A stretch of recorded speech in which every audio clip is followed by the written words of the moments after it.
what would you say the slippery slope or timeline of Britain since 2015 to now has been? What have been like the biggest moments of holy shit, the country I was born in and love has changed dramatically? In 2019, Russia arrested and charged 700 people for posts online. We do over 3,000. And I mean, it's stuff like that that makes you think, and your arrest in that circumstance. I don't even know if Britain could be called part of the West. Whatever the definition of the West is, it certainly shouldn't include a country that engages in things like this. One thing I wish I pressed on more in that video when talking about Hope Not Hate and how they were able to blackmail and get a lot of people to step away from politics or just destroy their careers. The saddest part of that I found was Hope Not Hate would just have to push a little bit. Okay, so here's an interesting little tidbit of information in the background that nobody knows. Tommy, Callum, George, Lucy, and I, and a few other people were planning on...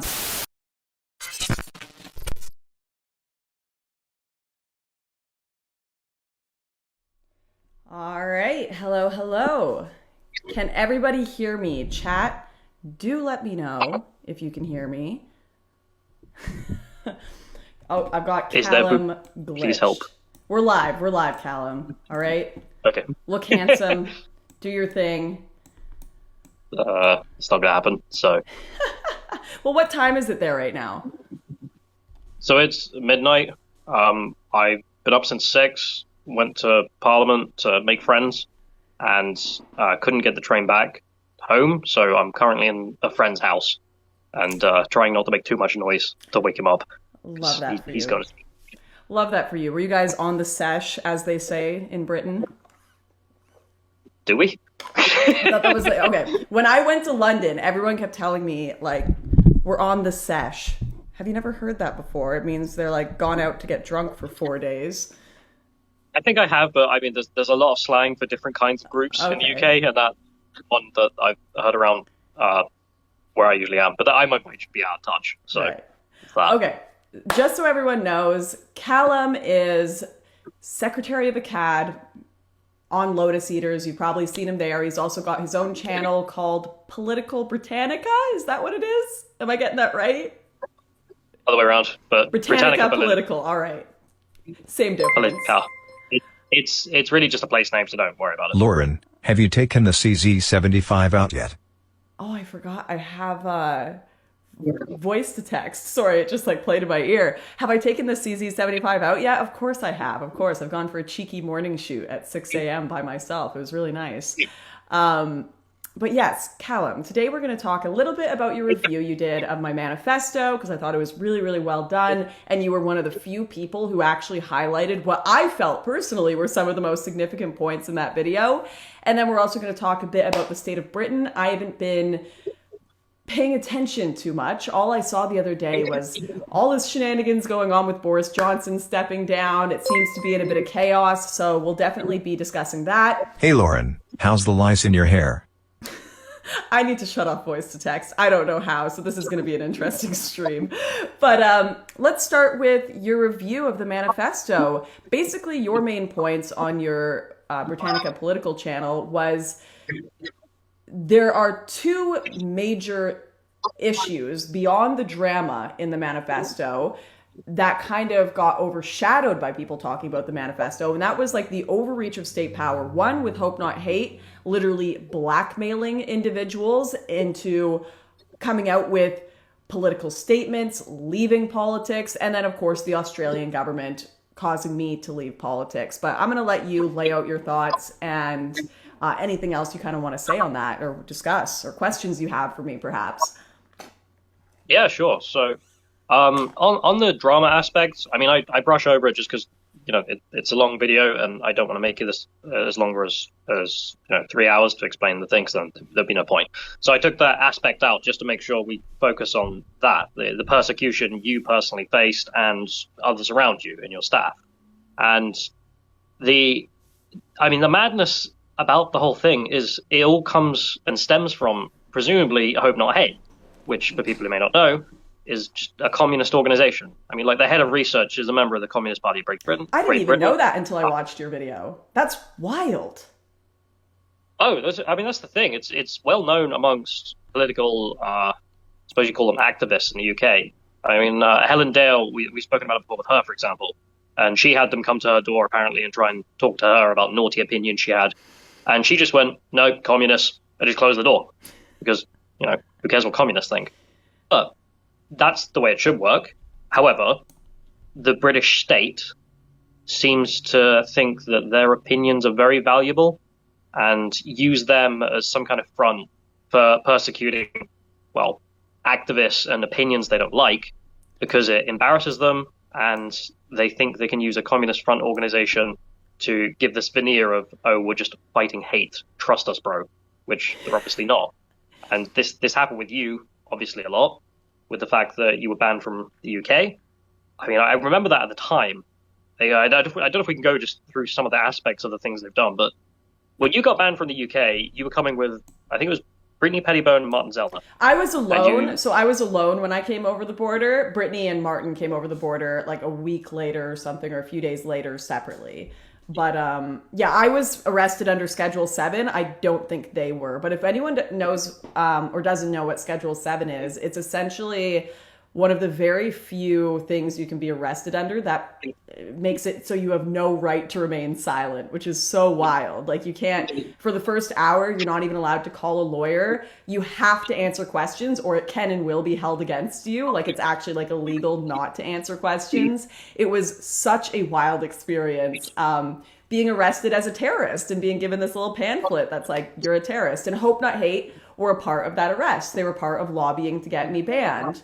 Wow, it's bringing back flashbacks. It's just like lying on this like basically prison cell floor, and I had a choice between a Quran and a Bible, and sitting there for like 8 hours, getting pulled in and out of questioning rooms. But anyways, sorry, I'll let you keep going.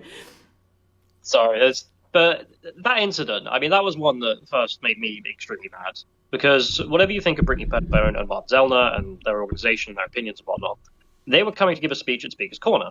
And Speaker's Corner has a long-running obvious history as the place of free speech in Britain. It is kind of, embarrassing that it's a corner, like we're at a convention and there's like the quiet zone or something. There's one corner you're allowed to speak freely without a license in Britain. Just one. Yeah. Except that was the tradition, and it also included foreigners. I mean, like Lenin came to speak there. Karl Marx came to speak there. Mm-hmm. And Brittany and Martin Zellner were a step too far, apparently. So that was one aspect which was worrying. But then your ban was the really retarded one, because they banned you for racism, like they're a Discord mod or something. And the reason given was you said Allah was gay. When I remember the letter they gave you, there was just massive spelling mistakes in there. It was like 4 a.m. or something. Clearly someone had just woken up, typed out some crap. Yeah, they're like, racism. Okay, send it off. Hit send.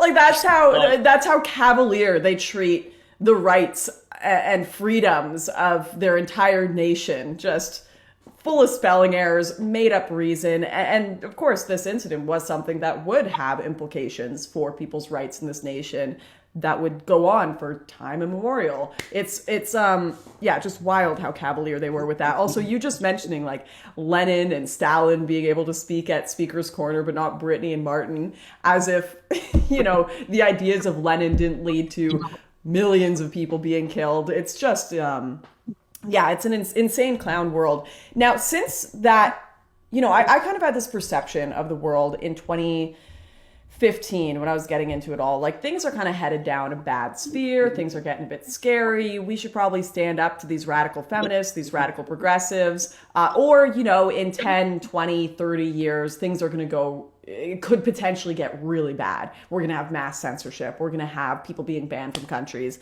That was always the most shocking thing for me, was seeing it happen in the span of like 4 years, 3 or 4 years. I was like, whoa. I had mentally put this on a timeline of like 20 years for us to get to this point. And here we are like 2 years later after I've gotten involved.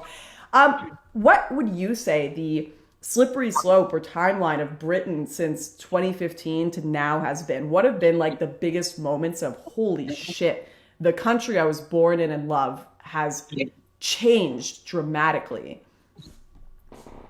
I mean, it's hard to put it down. I mean, your arrest and then refusal of entry to the UK is definitely one of them, because it shows that our government now treats this island like some kind of nanny state, in which they keep out all the naughty opinions they don't like, but only from, sides.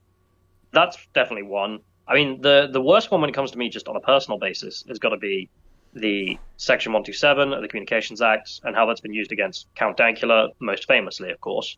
But I did a Ministry of Justice information request, and there's over 3,000 people every year getting charged with this and getting given. Can you explain that a bit more? What is that?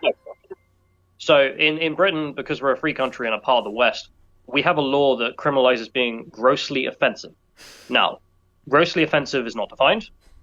Perfect. So it is completely up to the judge. There's no jury.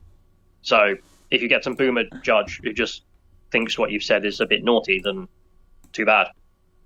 I mean, just go stuff yourself. And there are about 3,000 cases of this every year. Very easy convictions. People end up with fines. Some people end up with prison time. And it can be over the most minor things. Personally, the most ridiculous case is not actually even Count Dankula's. I mean, Count Dankula's is hilarious. Yeah. But there was a lady, I believe, in Liverpool, and she had a friend die. So she quoted his favorite song. An American rapper had made the song. So the lyrics. Yeah. Yeah. So she was brought into court and she was given a curfew so that she wouldn't post rap lyrics in a built-up area after 9 p.m. Makes sense. And then she also was given a fine. And it's like, right, some teenage girl. She's got a criminal record for the rest of her life. For hate speech, really. Great.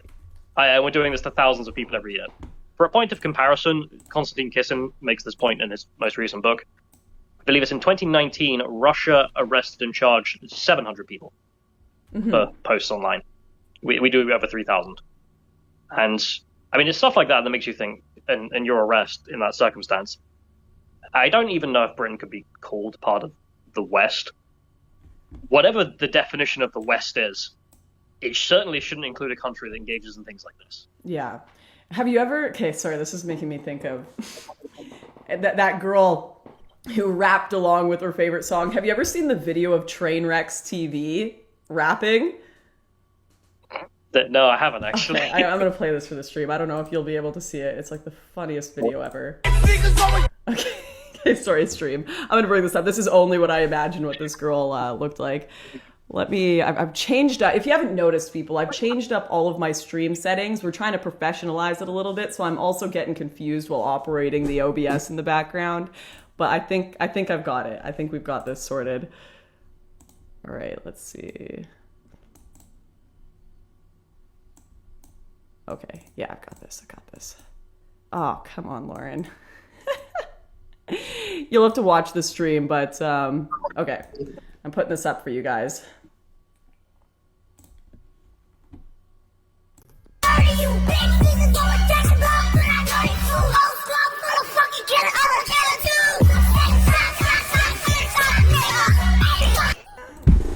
Wait!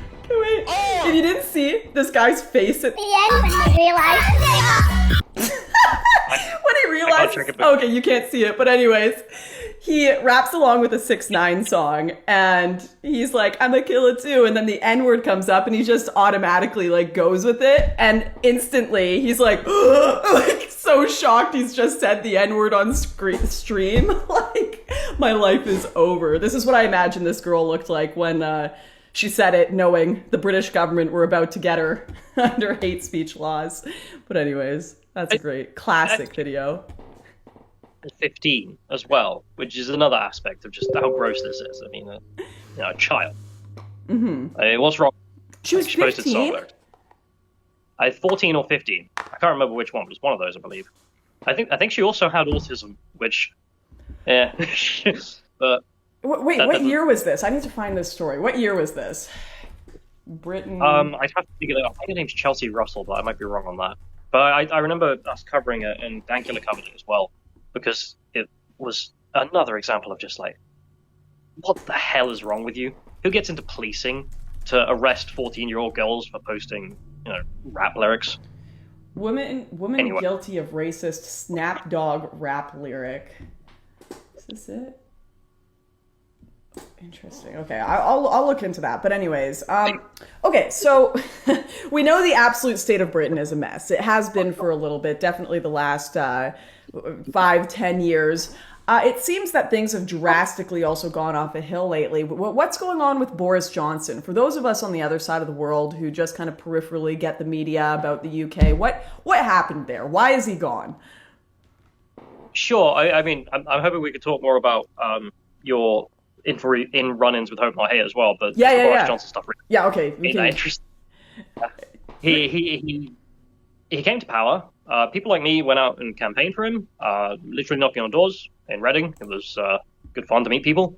And it was seen as a figure who would get Brexit done. That's the mantra, right? Mm-hmm. But all this auxiliary stuff, what kind of perspective are you bringing to the office? Because the Prime Minister can make the Prime Minister's office whatever he wants. Mm-hmm. The agenda is hit.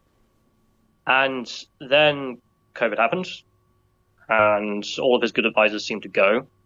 And then he completely brought into the idea we should lock down the country and betrayed all of those old supporters. At which point, he seemed to take on a new cohort that would prop him up in the party. And, well, when they were done with him, we had some other petty scandal, which then finally brought him down.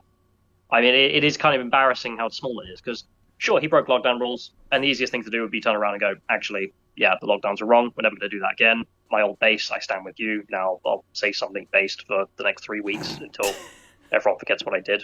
You could do that kind of politics, but instead he doubled down on being this weird internationalist cuckold who thought that lockdowns were the right thing to do, but he broke them. So, and then the people who were supporting him just decided to stab him in the back because of some, frankly, minor scandal, which any other time of year no one would have cared about. And now we're in a leadership election. And I was in Parliament today after Kemi got knocked out from the running. People who don't know, Kemi Badenoch, much of a darling of the based right in the UK. The rest of the candidates, even their own MPs, I saw in the bar, looking around, being like, they're not actually even better than Boris. So, yeah, it's just a mess. It's just a really pointless Sounds mess like it. that Boris into. Yeah, it sounds like, when I did my whole manifesto video, all I kept hearing from everyone was whatever realm of politics they were in, left-wing, libertarian, mainstream or not, they're like, it's the same everywhere.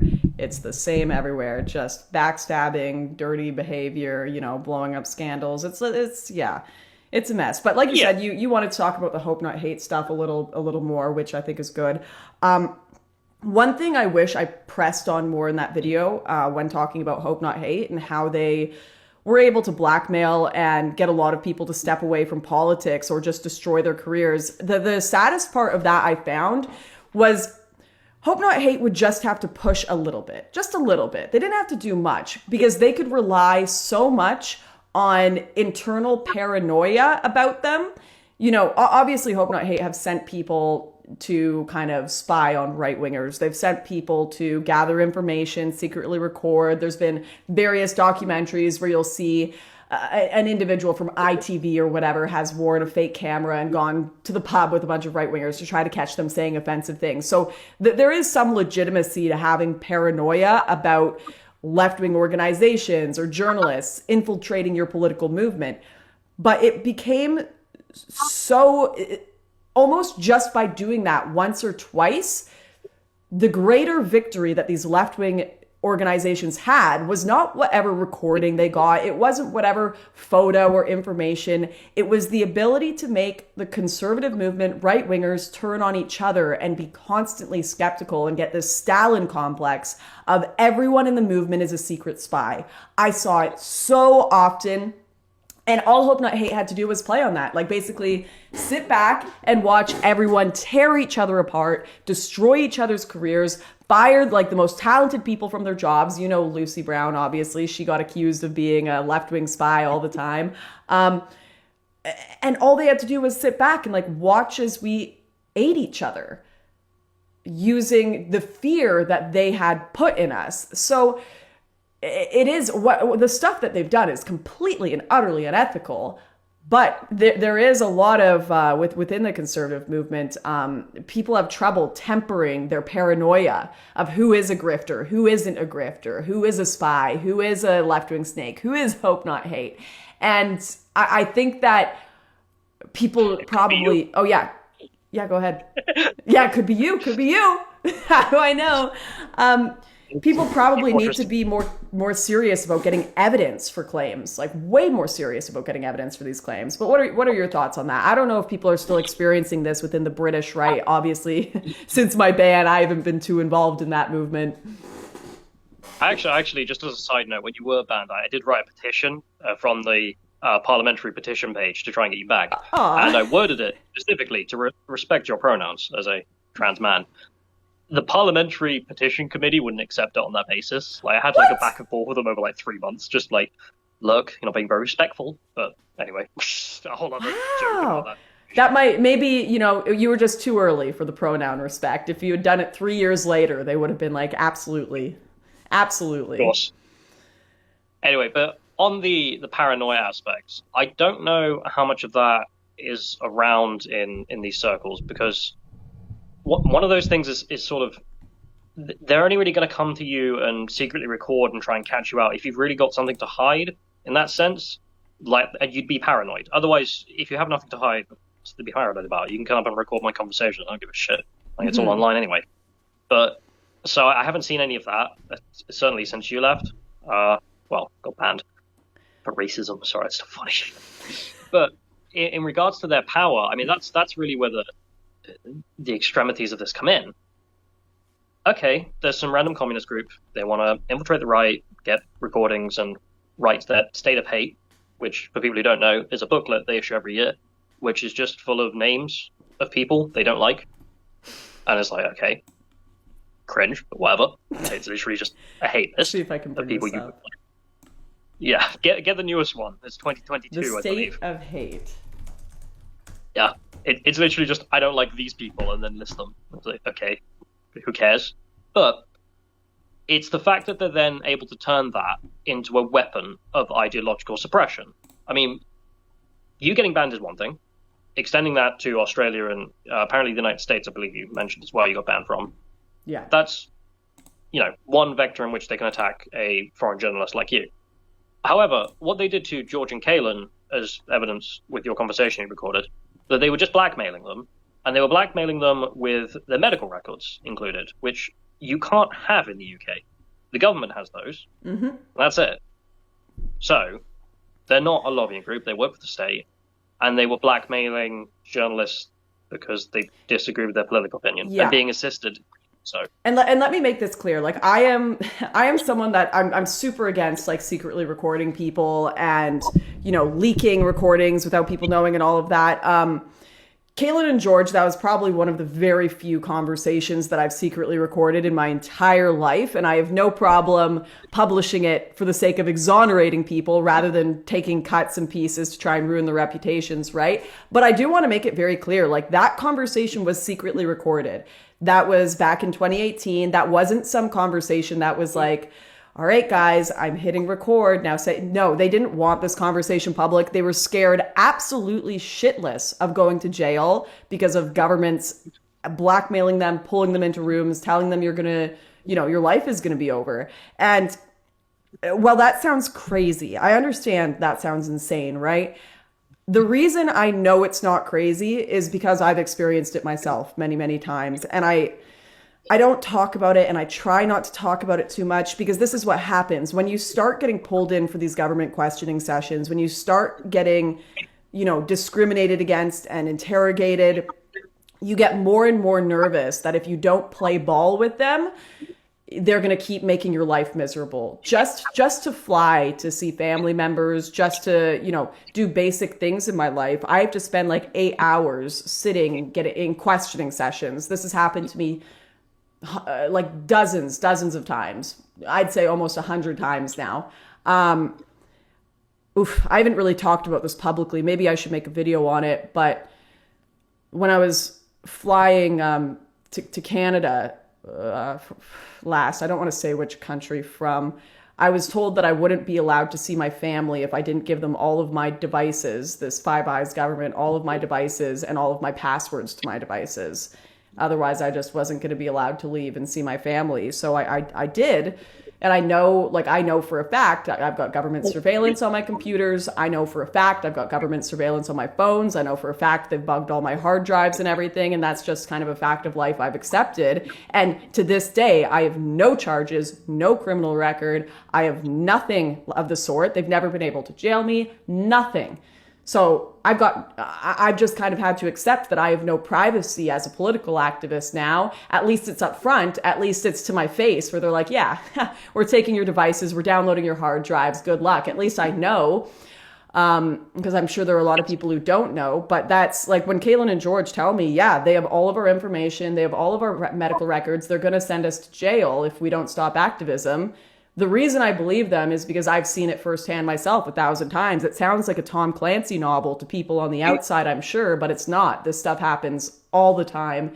And it's a really, if I seem more mopey, if I seem more shy now that I'm back in politics, if I seem like I'm like nervous about it, it's because I've experienced these things and I'm a little bit of a, what do they call it? Like an abused dog. That's like, if you turn the toaster on, I'm going to be like, fuck, what's going on? Like, am I about to get arrested, right? But I mean, the thing is, over what? I mean, what have you done? I know, frankly? Callum. I know. Good thing. Like, you've done nothing extreme. I've not seen you make anything even getting close to terroristic or promoting terrorism or even extremist organizations that I'm aware of. So, and with George and Callum, I mean, it's doubly understandable there. Because, I mean, in your case, again, like, you're not a direct threat to the British state, I wouldn't have thought, but apparently you are. But with them, for people outside the UK, you have to understand the culture here is far, far more controlled by political correctness than anywhere I see in North America. So those two worked with the bad man, Tommy Robinson, and the bad man... Are we allowed to say his name on YouTube? I've mostly got in the habit of it because Facebook are just so autistic. They started deleting photos of him. Like, he doesn't exist anymore. John, he took a photo with him, like holding, and then he censored out Tommy's like character to make sure it was safe. They still banned him for like 7 days for that. It's so just weird. It's like those photos of like Stalin where he just edited out the people beside him, like disappeared. They never happened. And the reason there's so much focus on him and by extension Jordan Callum is because the work they did with him really did blow up, and it really did expose a genuine failure of the British state, which is to take lots of immigrants from certain communities and integrate them. It hasn't gone well. It's still going rather poorly. You can see the most recent grooming inquiry that happens to have come out in Telford. Another 1,000 victims in a single town. Fantastic. Anyway, a great example of the kind of damage they were doing was the Westminster bridge attack. Some guy drove his car into the civilians and then went down, and I believe he's the one who stabbed the police officer's death as well. And Tommy and George and Callum were round the corner. And so they went, okay, we've got to go there. And there's a video, and many people will have seen it, of Tommy near the bridge shouting, I know who would have done this. He would have been radicalized in prison, so on and so forth. And then I think Callum shouted something as well, but I can't remember what. And apparently that video got like 20 million views on Facebook alone. Yeah. That's a population of 60 million or something. So you can imagine the kind of fear they had in the effect these guys were having as a team. And so the idea that the state would threaten them is really understandable. In your case, it's mad because what threat were you posing? with these guys, you can understand why the state would doubly go Okay, so here's an interesting little tidbit of information in the background that nobody knows. Tommy, Callum, George, Lucy, and I, and a few other people were planning on starting a media company in Britain. and we were having meetings about it. I have no doubt that those meetings were being recorded. I have no doubt that, like bugged phones and everything. I have just no doubt that the state knew that we were planning this and we were going to kind of prepare to launch it, talk about launching it, what it was going to look like when I was coming there to the UK right before I was arrested and banned as a racist terrorist, right? So there's a lot of things. A lot of things. Someone in my chat, Fabio, said you look absolutely knackered, mate. I don't know if you've had a long day. It's like midnight there. Relax, chat. You're doing good. Where was I even going? I'm knackered. I need more orange juice. We're not drinking anymore on stream, everyone. With you and the boys. Just orange juice. Yeah. We were gonna potentially start a media company. This was before Day for Freedom. Then I got banned. Obviously, that idea kind of went out the window. Wasn't going to happen anymore.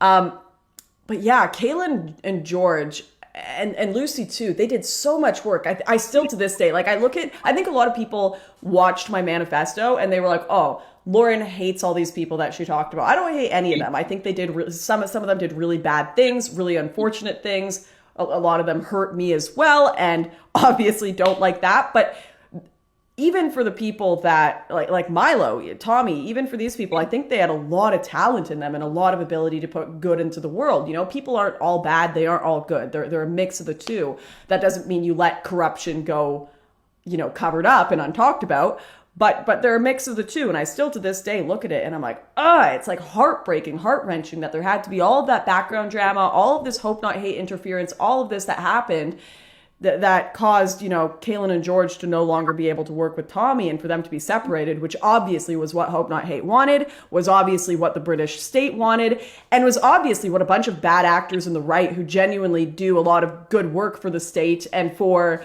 organizations like Hope Not Hate by constantly causing infighting and drama and calling everyone else traitors, that caused this group to break up and all of this amazing content to never be made in the future. And I always think that's such a great shame that happened. There was so much potential to, retain these large voices out there. But yeah, like that Day for Freedom. Would you reckon? Maybe I'm wrong. Obviously, I haven't been there, but I feel like Day for Freedom was the last massive right-wing political event in the UK that was allowed to happen. I mean, the only possible exception is, the stuff about Brexit and Independence Day when everyone went down and celebrated. But that's nowhere near the same. What we achieved there on Day for Freedom was essentially a new movement was being born. I mean, you could feel the energy. And the attacks from the state, I presume, are because they'd seen the rise and the popularity of Tommy's work, and therefore Jordan Kaelin's work, and just needed this to go away. There is no way they could have allowed this to continue because it really would have, started to shine a light on people who haven't served any jail time for anything that's happened in regards to Rotherham. No civil servants, no councillors, no one in Telford. Just the occasional abuser goes to prison. That's it. That's the end of the investigation. I'm sure there is no one else in this web that deserves any kind of punishment. So I really think there was a fear of electoral politics maybe changing, a fear of the culture changing around issues like grooming gangs, but it just comes into this perfect storm of the work they were doing was really starting to, scare the crap out of them, so they had to shut it down. And I think no one's really ever going to care. That's the sad part about all of this. I mean, you're documenting it, and I'm talking about it because I want people to know. But in 10 years' time, is anyone... I mean, all of this is clearly illegal. I mean, I would have thought it's all illegal. Is anyone in the intelligence services ever going to be held to account? Does anyone care to? In any position of power? No. I mean, it's just not going to happen. It's going to become another footnote in British politics. Which is what it is, but we should all be aware of it, because if there's another movement that comes along like this, we need to make sure we're prepared for that kind of attack. Yeah. Not just left-wing. The state itself that will come after you in a big way. It's the state itself, and it's, bad actors that are going to cause, discord and infighting and questioning one another and drama. And that's, a lot of that, just needs to be pushed back against. Too many Oh, it's such a shame. Oh, one thing I wanted to touch on with you were saying photos of Tommy. If you upload any to Facebook, they just get disappeared, right? That was a really interesting. Oh, yeah. One caveat: if you're being negative about him, you're allowed. Of course, of course. It's amazing. I wonder how they train these like fact checkers and censors, like, because I assume a lot of them are in Bangladesh. So like, how are they going to be able to go through and be like, all right, is this negative? Is this positive? So maybe they just have like some news organizations that are, green light, good to go, because they know they're always going to publish negative things. But what I was going to say is this was one of the most fascinating parts about filming my manifesto and editing it, was trying to find tweets and pictures and videos from that era in 2015, 2016. So difficult. They have wiped Google of everything, just completely wiped it. I saw some people that were like making up crazy conspiracies about me on Twitter. They were like, how was Lauren able to wipe all of these like bad photos of her off the internet? And I guess it comes with both benefits and good and bad, right? Any of these embarrassing photos from like super radical blogs have been wiped because all of the photos off any radical blogs have been wiped. But then also like photos I needed for my manifesto and just fun cutesy ones from my past, all wiped off the internet. And it's really scary to see, because the phrase has always been, the internet is forever. The internet is forever. Is it? Is it? Because it kind of seems like they've been able to wipe whole pieces of freaking history off the internet. You look up Tommy Robinson, I tried to find so many videos to use just as reference, gone. Nowhere to be found on YouTube. I can't even find them on BitChute. If I do find them on BitChute, or if I do find them in an internet archive, they won't play. It's terrifying. I hope, I have some people email me sometimes and they're like, oh, Lauren, your documentaries, I always download them and I put them on hard drives. Y'all better be putting content you like on hard drives, because the speed at which content that I used to watch back in 2015, 2016, 2017 is completely being nuked off the internet. Go try to find some stuff. Go try to find some Stefan Molyneux stuff. Try to find some Tommy Robinson stuff. Go have fun. Even like Faith Goldie, obviously I just know these people because I was looking for their content earlier, but I'm sure it's a million other creators as well. It's wild, man. You never think about it either until you try and go back and find it. Mm-hmm. It's just pain. I mean, you pick up on there about the deletion aspect, and I think we'll go to Lucy first just for a minute, because that's the last node before you are having to deal with the Australian government. Because with Lucy, when I hope not hate tried to recruit her, I don't know if you have any more insight into this. Mm-hmm. I don't know how that went down. I assume they just sent her a text or like, oh, would you like to meet? We hate that man too. And then they revealed, or I presume mentioned, they were working with BBC Panorama, which is, paid for by the Telly license. Very strange. Very strange. So again, the relationships here, I mean, you can see these guys have all networked with each other throughout the institutions, and know they can work together to get things done, and definitely tried with Lucy, and it backfired.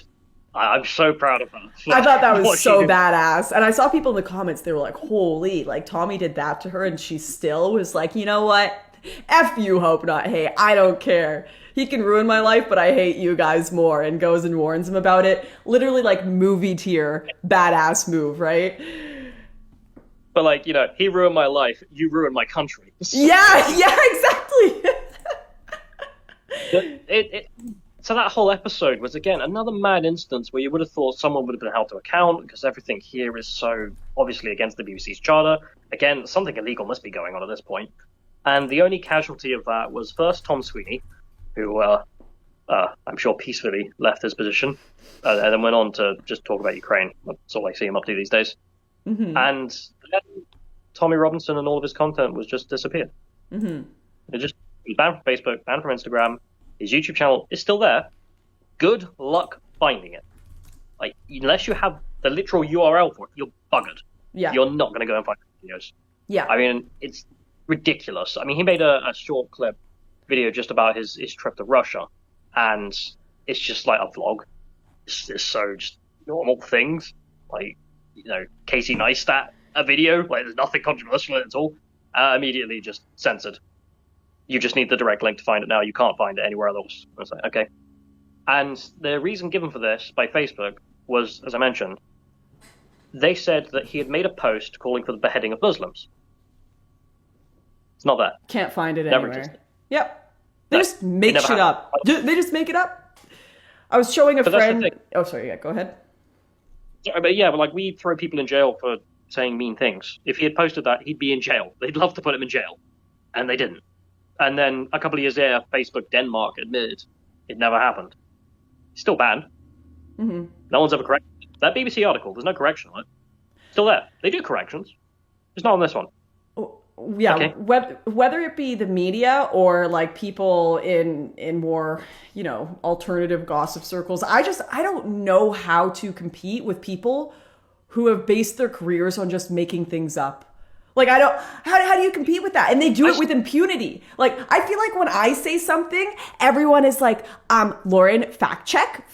Do you have proof? Do you have evidence? And I have to sit there and be like, okay, gotta get my links up, gotta get everything. And then everyone else just gets to run around making shit up. I'm like, what is this, Lauren? Why do you give me your hardest challenges? But it's at like the, quote unquote, highest levels of journalism. The BBC didn't even fact check if he made the post. They just printed it. They're bad, eh? I mean, It was like 2019, 2018 maybe, 2019. Lucy and I did an interview with a presenter at the BBC, and I'll never forget it because I want to smack myself. I'm never not recording an interview ever again. I shit you not, Callum. She completely just cut single words out of my sentences and like spliced them together, and you can almost hear it when you listen, but they've got a really good sound editor. It was just incredible. Like if I said, racism is not good. Like they literally like full on like cut the knot out and just put it together. And I'm like, what? How are you guys allowed to do this? How is there? They just know they can get away with it. It's unbelievable, the low levels of journalism. I mean, it's one thing to moan about left-wing media only covering stuff they want, which they do, and the fact that they'll delete context or ignore issues that they don't find interesting. Sure, but when you've literally got, we're just going to publish fake news, like with the BBC, we're just going to make stuff up. That's the press now. And as if you might as well just write, Hitler's secret base really is on the moon for the front cover of the next. Why not? It's just as factual, exactly. But oh, well, they did it in Canada where they just said, we've got mass graves all over the country. We had nuns just like machine gunning children down and throwing them in mass graves outside of residential schools. Do we have any bodies? No. Source? I made it up. And it caused like churches all over the country to be burnt down. It's absolutely wild. I envy them. They're sitting there with like the Thanos glove, like reality can be whatever I want. And they just get to do that all day. It's incredible. I'm jealous. But I'm confined by the facts of this realm. But in regards to that specifics though, because we can see the power dynamic here. Facebook gave their interview and their reasoning directly to the BBC. That was the outlet that they talked to. Right after Tommy Robinson had released a documentary showing that the BBC were, again, trying to make up stories about him and acting incredibly unethical by working with a communist group to do so. And, okay, so, again, the state gets the preferential treatment from Facebook. They go kowtowing, give the story to the state in the form of the BBC, and then he's just banned, and everything's fine and hunky-dory. Don't worry about it. Don't ask about it, citizen. This is going to happen to you in 5 years. How about one? I mean, no one in this country seems to think what happened to him is a problem. And it's like, dude, they literally just made up crap, and he's gone. I know he's on Getter, and he does his work there. I believe he's released a documentary about his expose. I hope I haven't had time to watch it yet on there. Do you remember? Have that happen to us, screw him. Have that happen to anyone is really threatening. Yeah. Do you remember back in like 2015 or 2014 when it was like an international news story when someone got banned from Facebook? I still I'll never forget when I got banned from Facebook, even just momentarily in 2015. It was head of the Daily Mail, head of Breitbart, head of all the, the Sun. All of these outlets were like, holy crap, someone got banned off Facebook. That's insane. I was getting asked for comments. I had the head of Facebook, media communications personally emailed me and asked to fix the problem because it got such, massive international pressure. So think of that. Like, 7 years ago, it was an... That's how it should be. Sorry? That's how we should be living. That's how we should be living now, totally. And it completely just has to do with pressure. And when people give up and they don't care anymore and there's no, there's no pressure anymore. I was talking to someone about this today with the Canadian Freedom Convoy. Trudeau was going to start banning people or shutting down people's bank accounts who were associated with the Freedom Convoy, right? And he started doing it with just a few people. But you saw them massively back off of shutting down people's bank accounts in Canada as soon as a bunch of people on the ground, myself included, started running to the banks and withdrawing cash because they were like, F this. I can't trust that my money isn't going to be taken from me if I have the wrong political views. Holy, like, no way. And people were withdrawing mass amounts of cash to the point where ATMs across my town weren't working. I was getting reports all over. Banks were shut down. Withdrawals were shutting down conveniently. Tons of tech errors all over banks in the country. Like, ooh, you can't withdraw today. Because it was causing like massive financial problems. You have to create a problem for the state if they do something wrong. You have to. And I mean that in a legal way. Please, I've just ruined all of those, questioning sessions I do all the time that I thought were going good. Apparently, I've just ruined that. But no, in legal ways, like it's legal to take your money out of the bank. It's legal to kick up a fuss about issues. It's legal to have protests for now. If you don't kick up a fuss and you don't put any pressure on the state, they will just keep taking, pushing. And people really got apathetic because they kept seeing things get worse. And then the apathy just led to more snowballing of this, pushing of our rights. It's been really sad. But there are moments that I've seen in history, like my Facebook ban in 2015, like the Canadian truckers stuff, where the government are like, fine, it's not worth our trouble. We're going to back off. And I just wish we saw that more. And you're absolutely right. That's what you need to do. I also just want to note on the childish nature of thinking you could just steal from Canadians and block their bank accounts and that would have no consequences. Yeah. Like, let's destroy all trust in the banking system. Good luck. Yeah. Well, he had a lot of faith in... I don't know, a lot of faith in the fact that I think the Canadian government felt they had ostracized the unvaccinated and people who supported them, or just even people who were vaccinated that just didn't think it should be mandated.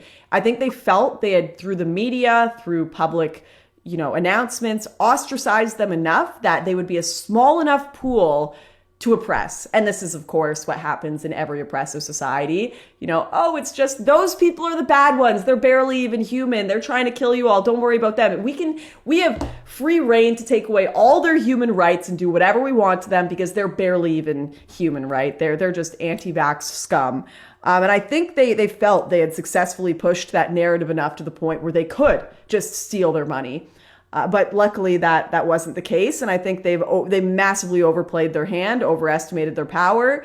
But it is still, slowly moving in that direction. So they're like, okay, fine. We didn't win this battle. All we have to do is wait. Your kids are in our government-run schools. Wait till they grow up. They're going to be even worse than the woke scolds of the millennial generation. We've got you.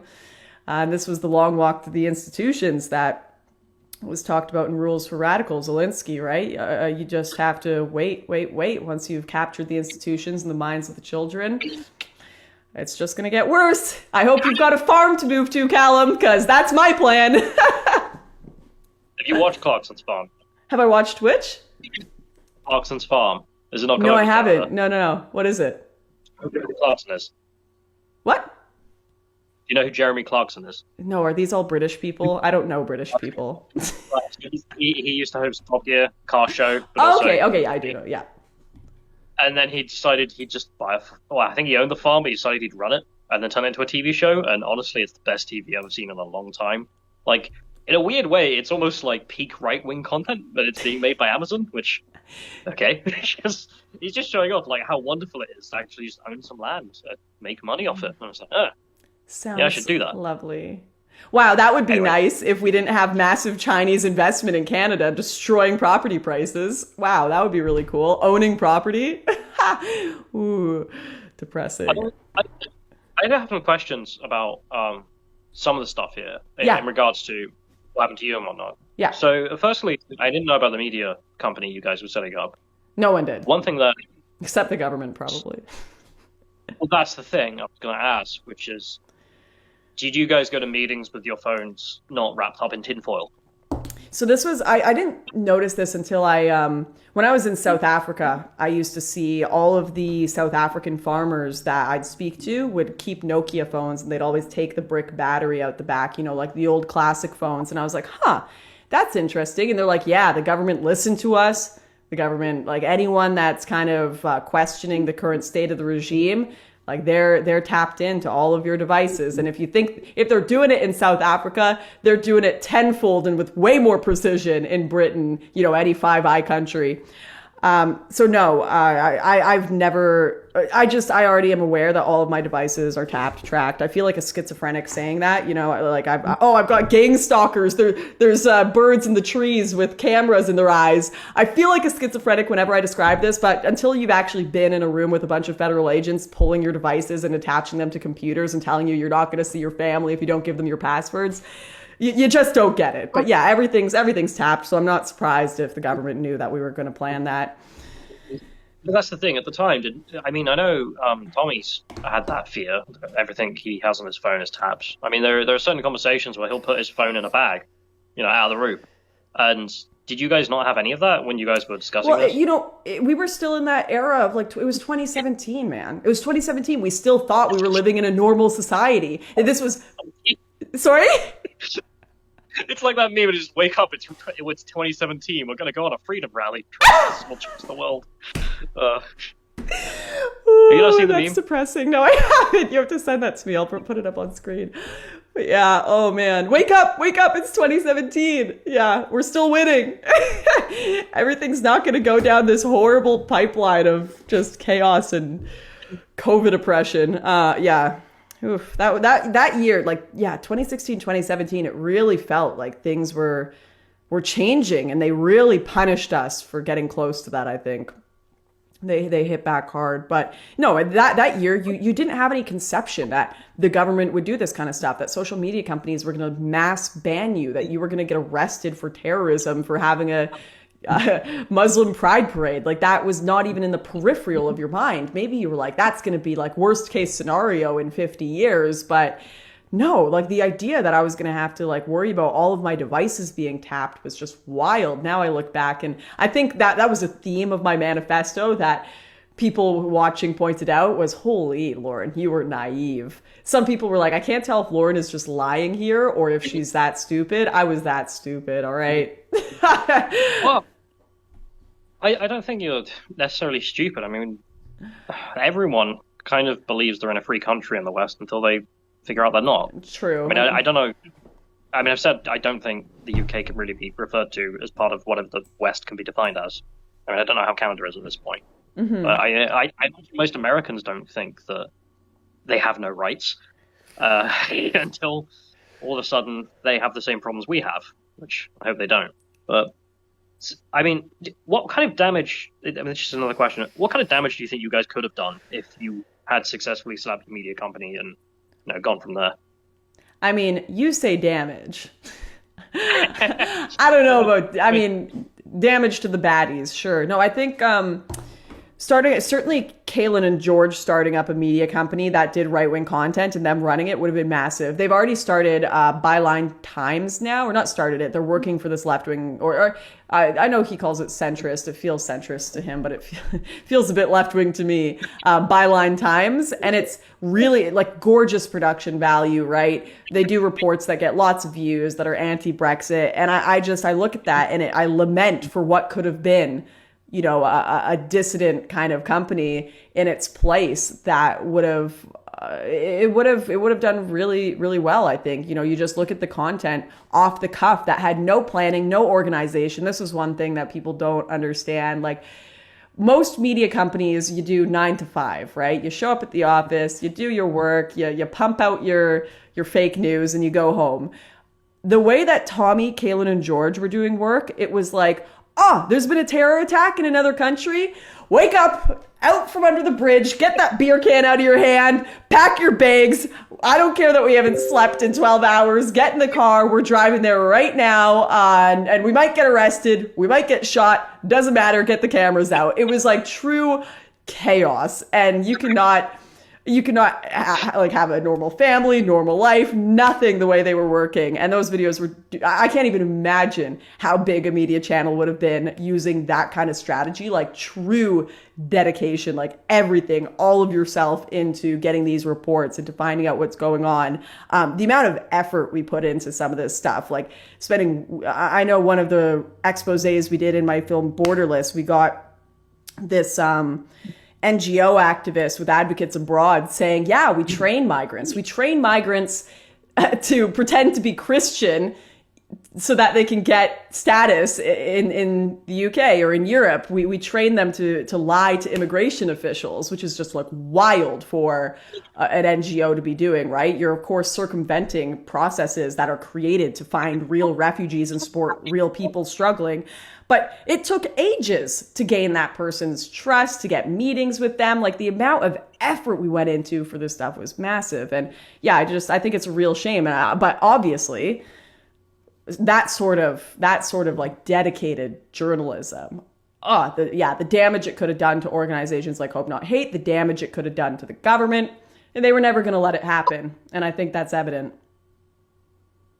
So I don't know if you're aware, but that exact example of saying you're Christian and therefore you get to say, we had a very recent incident in the UK in which I believe it was in Liverpool, I may be wrong, in which a lovely migrant said he was Christian to stay in this country, even though he should have been deployed, and then blew himself up in a taxi. I believe he was trying to blow up a church and then tried to blow up a hospital instead. But thankfully, he blew himself up. Did they say he was Christian in the news too? Oh yeah, initially they said he was Christian, which, Muhammad. Muhammad, classic. Muhammad blowing up the church, classic Christian activities. Yeah, but the local church literally took him under their wing and were helping try and subvert the immigration process because they didn't want him to be deployed, because I don't know what these people think the life outside the UK is. I mean, do they just think it's a fucking wasteland where everyone is dead or something? Very Western-centric views, hey? The only good place to live is here. The only place where you can have any success or fulfillment is in the West with our high depression and suicide rates. Okay. In regards to the media company, honestly, the way you're describing them working, and from what I've seen of Tommy's workflow still, not to be rude, but honestly, I think it probably wouldn't have worked. Which is that I don't think you guys would have been able to, at least him, remold him into working 9 till 5, because Ezra Levant. Absolutely correct. That's probably kind of true there. Although with George and Callum, I mean, that was one of the other questions out of my mind, which is sort of where are they now, I suppose? Because it not just her, also Lucy, of course. Because they became. I mean, as you documented, they're doing it under duress and blackmail, but they did become agents of, well, a communist organization in the sense of helping them with whatever they were doing. And that's really sad. And I can't imagine they feel great about it. I would hope so. Yeah, it's always hard to talk about these things because people publicly obviously view people as like wholly good or wholly evil, especially when they're characters on the internet, right? Like us, even me here, I'm sure there are some people, maybe even after my manifesto, that see me as more of a complex human being, but I'm very aware for the most part. I'm a caricature of a human that embodies some ideas when people look at me on the internet. So you can say all sorts of things about me. Oh, and she won't care. It's just a tweet. It's just this, right? And Callum and George are the same, but I knew these people on a personal level. Like I knew them like brothers, right? I knew their hopes, their fears, seen them cry, seen them laugh. And when I think about the way they went and going and just working against everything that I do and a lot of stuff I believe in now, like it's obviously painful for me to see, but I also understand on a human level, probably more so than I would with people that I didn't know personally, like why they resent the right so much because of their personal experiences within it. To me, a lot of people, and this is just something like the right and people in politics in general need to accept and be more honest about. Most people aren't sitting there looking at statistic books, seriously like reading freaking Plato and coming up with what their political philosophy is going to be completely in a vacuum outside of their experiences in the real world, right? I do that a bit. A lot of my people point this out all the time. They're like, look at the irony of your life, Lauren. You've had all these experiences with sexism or this and that, yet you still have criticisms of feminism. Well, no, like I don't just like base my individual personal experiences off of, and that's where my politics comes from. I've got kind of an objective, this is what my politics are, and this is what my personal experiences are. But most people base their politics off of personal experiences, off of the emotions they feel, off of the, the treatment they've had from certain groups. And that's just a reality. That's going to be the majority of people, and you have to accept it. It's a human thing. And Callum and George experiencing so much bad treatment from the right, of course they're going to go left. And you know what? Maybe if they get treated badly by the left, they'll spin around and we'll have some good producers on the right again. I don't know. But, and people may look at that and be like, well, that's disloyal. That's disloyal to movements. Sure. Absolutely. But that's human. That's how humans act, right? If they get treated badly by a group, they're usually going to hate it. I hate that that's the reality we live in, but it just is. I can understand that perspective, but I just the dichotomy there. I mean, I'm not trying to start anything, but it's just no. With Lucy, the fact that she was, she was treated terribly, and I mean, this is all credit to her character, which she then recognized. Okay, well, for all the problems with this dude, you guys are on another level, like, fucking evil. Mm-hmm. Like, the things you're engaged in, and the things you're happy to have happen to this country. Mm-hmm. And I wonder on their side. I've never met them personally, so I don't know if they ever think about it and think, fucking hell, like why are we having to deal with these people or their thoughts on hope, not hate, frankly, after having to go through that. I know they work with Byline now, which is a different place, but I just wondered if you knew what their thoughts were.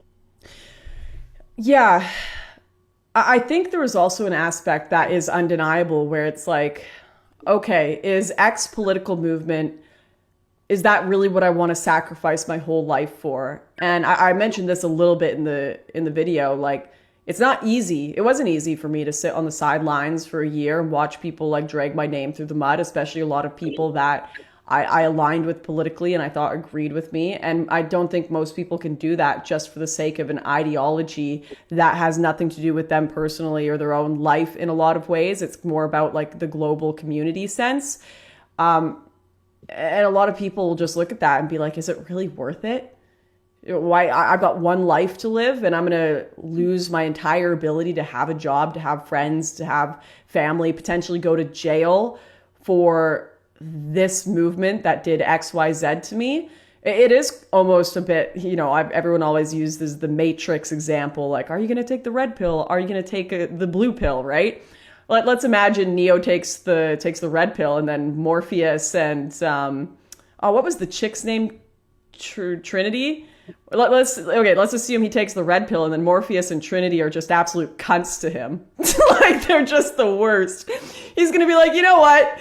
Maybe this is for saving the world, but give me that blue pill. I'm going to at least have some stakes. This world can die. You guys suck. Like, there are going to be people that are going to do that, right? Like, Lucy is obviously like, you know what? Morpheus, Trinity, you're cunts, but I still want to save the world. Give me that red pill. But not everyone's going to make that decision.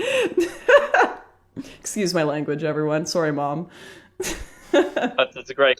Are we allowed to swear or not on your streams? I didn't ask. We are allowed to swear. My parents, I'm not kidding. I'm probably going to get like 5 texts from my mom. She watches sometimes and she's like, Lauren, no more cursing. My dad rants at me all the time. I love them. They're great. They should be doing that. I should be able to come up with better language than curse words. But sometimes it just rolls off the tongue so well, right? I spent too much time in Australia and the UK to not use that word.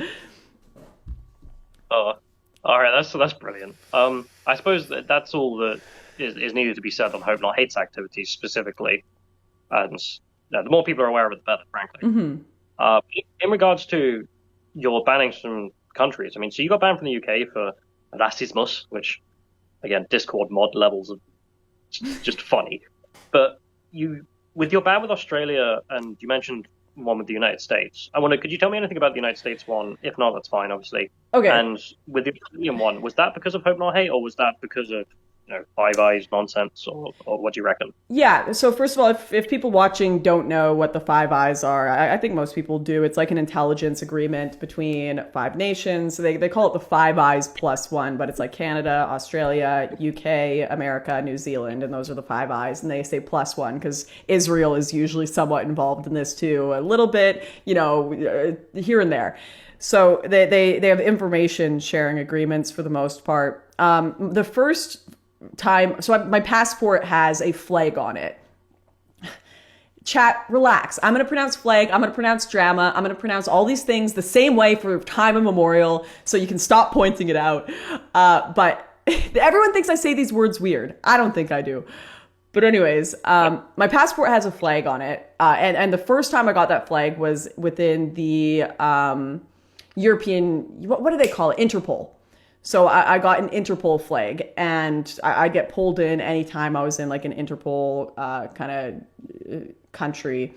And then it takes a few years sometimes for these lists to kind of match up and for information to be spread around. And then I assume the UK put me on this list, and then eventually they synchronize everything. And it can take a few years after before they synchronize it. And then I started getting a flag in a few other countries like Australia, New Zealand, and eventually America. And it's funny because my American flag didn't actually start triggering until I was not even involved in politics. So I didn't discover it until it was like, yeah, I had quit and taken a break and, had my son. And I'm like in 8-hour questioning sessions with a newborn sitting there like, are you kidding? I have to entertain a newborn in a,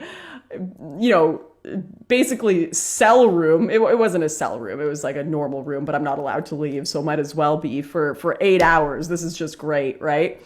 So eventually that synchronized and I started getting pulled over every time I went into the States, and they wouldn't tell me why at first. They just said, nope, you're not allowed in. You're not allowed in. Nope. We can't tell you why. We can't give you any more reasons. And I tried to fly over and over and over again through the States because a lot of flights to Australia only went through the US.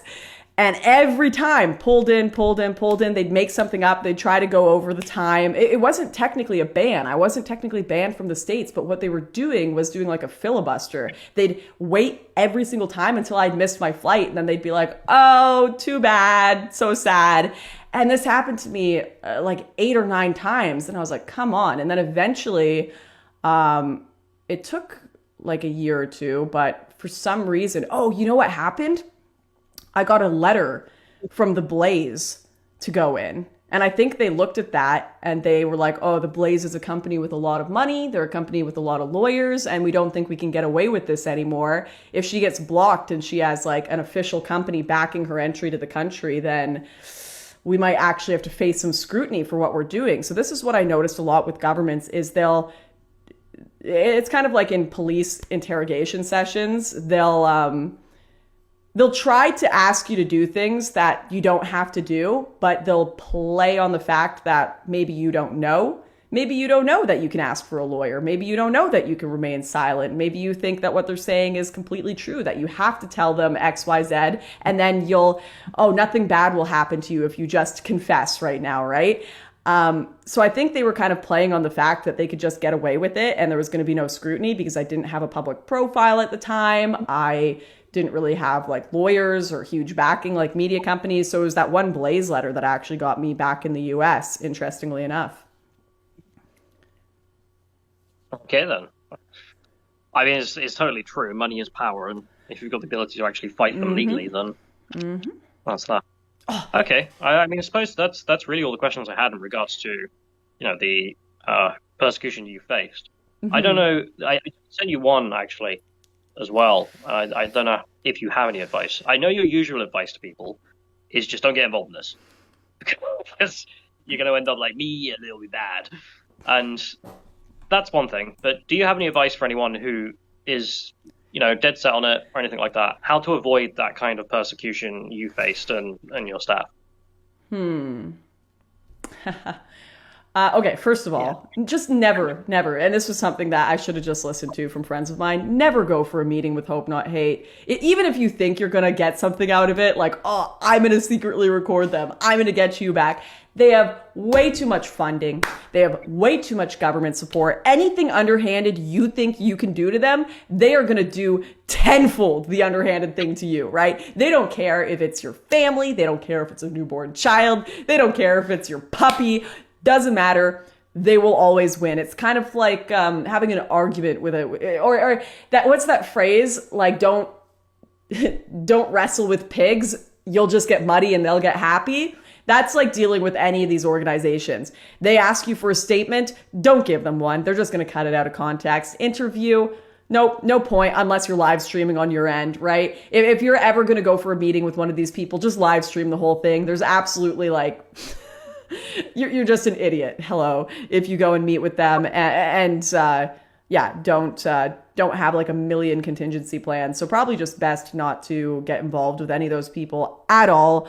When it comes to just the sphere in general and dealing with drama and backstabbing and everything, there was this is something I've had to contend with. There's a whole kind of conservative movement that have gone pretty much unscathed by a lot of the censorship and drama that has occurred. You can look at like Steven Crowder, you can look at Ben Shapiro, or all these like larger organizations like The Blaze. And part of the reason they remain kind of above it and outside of all of the drama and blackmail and backstabbing that occurs is because they just won't associate with people who partake in that. So it's been interesting because there is a bit of a narrative on the dissident or the alt-right, whatever we call it. It changes so often. I don't know. There is a bit of a narrative that like, okay, the reason that they won't have us on their shows is because our ideas are too spicy or too dangerous. And maybe there is a bit of that, but I've actually noticed like a lot of it is just, you guys cause so much drama. You guys are like, you're so messy that it's best to just like take a step away. So it sucks to say, but there are some people that it has nothing to do with their political ideas. It has nothing to do with what they're trying to communicate and everything to do with just the way they personally conduct themselves and how they treat interviewers and other human beings. If someone can't act like a sane human being in conversations, if someone can't have a small disagreement or have a joke made against them without them going nuclear, like these, you just can't associate with those people. It has nothing to do with their ideas and everything to do with just they're going to drag you into the pit of them going nuclear on anyone that criticizes them. And there are people like that in politics. And you can kind of, if you're paying attention before you go in, you can kind of notice, especially if you're not a 19-year-old. So definitely take some time. Don't go into politics at 19. Be wary of people that are constantly involved in drama, and just don't talk to communists. Generally a good policy. Pretty much good, solid advice. I do love your point as well. Quite often, people like Ben Shapiro and whatnot are professionals, and therefore, aren't going to interact with spurgs. Like, they're going to interact with people who are being professional. Mm-hmm. And okay, that if you want that, then you've got to be a professional. It's just solid advice as well. Like, don't be retarded. And if you and anyone, oh, sorry, go ahead. Yeah, finish. I'll try to remember. Some meme where it's like, basically ends up just being like your dad. Yeah. Like just your room or so forth. But it's true. Yeah. I think anyone in politics anyone that partakes in life ruination, anyone that partakes in doxing, anyone that partakes in, if you're like calling people, trying to get them to lose their sponsors, trying to get them to lose their job, no matter how horrible they are politically, if you bring up personal life stuff instead of stuff that's relevant to politics, do not, genuinely, these people are the scourge of the earth. They should not be engaged with politically. has nothing to do with their political ideas. I don't care if you're left wing, right wing. If you're somebody who partakes in doxing, if you bring up people's personal life stuff instead of like their actual political ideas, these people are just not worth talking about, right? Or talking to at all. Generally, those people will completely ruin whatever political projects you're working on or whatever political dreams you're trying to achieve. So that's another little thing. Yeah. I think that's a fair point to end on with, I suppose, the whole video and therefore the reaction that I made. Yeah, I don't have much else to add. I don't know if you have anything more to add. Yeah, no worries. It's probably, oh man, is it like past 1 there? Yeah, I'm not feeling sleepy though, to be honest, but we can stop if you want. Okay, no, I was just gonna, okay, I can jump to a few super chats because I did miss them. See if anyone has any questions they want to ask both of us, any topics they want to bring up. So forgive me, I gotta do the shill now. Talk to the super chatters.